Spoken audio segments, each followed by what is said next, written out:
how you start something is almost always as good as you will finish it. What I mean is, if you were to start working out today, or maybe you want to lose weight and you decide that today is the day where you start your weight loss journey, even though you know it's going to take a long time, but you are committed to it, you are committed to the long haul, and you start today. Then today, the day that you start, usually 99% of the time, your motivation, your adrenaline, your let's go attitude is at its absolute highest. And the reason why is because you made the decision to start. And oftentimes, when you even just spend money on purchasing something that you think is going to help you, you get this quick fix of dopamine, and that makes you feel good. Also, if you were to start working out today, you don't really know what it's going to be like. You're still in that unknown optimism. You're misinformed. You don't really know what to expect. And then as you start doing it, you start working out, you start sticking to a meal plan. And if you want to lose weight, you're going to have to be on a caloric deficit. So no matter how perfect your meal plan is, even if you were to eat all your favorite foods and your meal plan is just 100% perfect, if you are wanting to lose weight, you're always, every day, going to have a sense of, I ate all this beautiful food, it was amazing, but I could have more. If it was up to me, I would have another portion.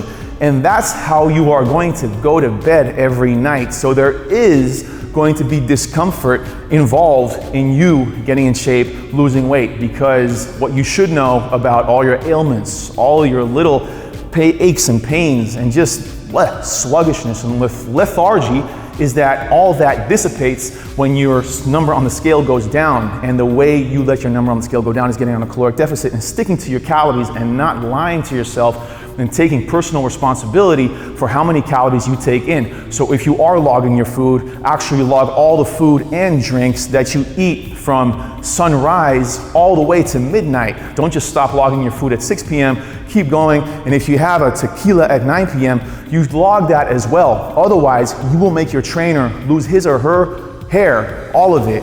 And he or she will get very frustrated and move out of state and have to refine him or herself. And it'll take him 6 to 9 months, and then he will come back. So when you go in and you start working out, you don't really know what to expect.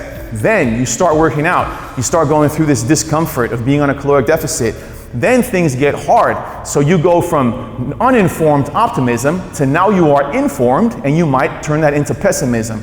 You go from uninformed optimism to informed pessimism. And this is the valley of despair where most people quit. And it's usually after 1, 2, 3, 4 weeks when people quit. So how you start something is very important, because if you already start at half speed or even 75% speed, you will quit, because you're not going to get through the mud and drudgery and just blah of the valley of despair. You need speed in order to get through the valley of despair, and you will go through a valley of despair, because everything worthwhile in life involves going through some type of valley of despair. When you had to learn how to tie your shoelaces, it sucked.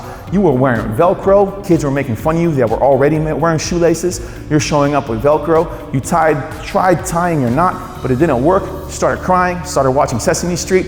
But then your mom helped you, and you got it, and you went through the valley of despair of learning how to tie your shoelaces. The exact same thing applies to you losing weight.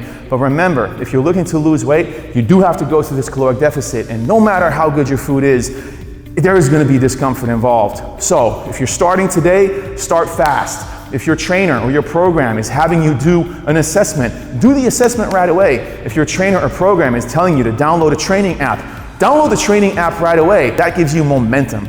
And momentum carries forward. Now, sometimes when you're moving forward, you're gonna have to take 2 steps back and then 3 steps forward. That's okay, but you're reinventing yourself, especially if you start lifting weight and you haven't lifted weight in a while. That's a life changer right there, but it's also gonna save your life as well.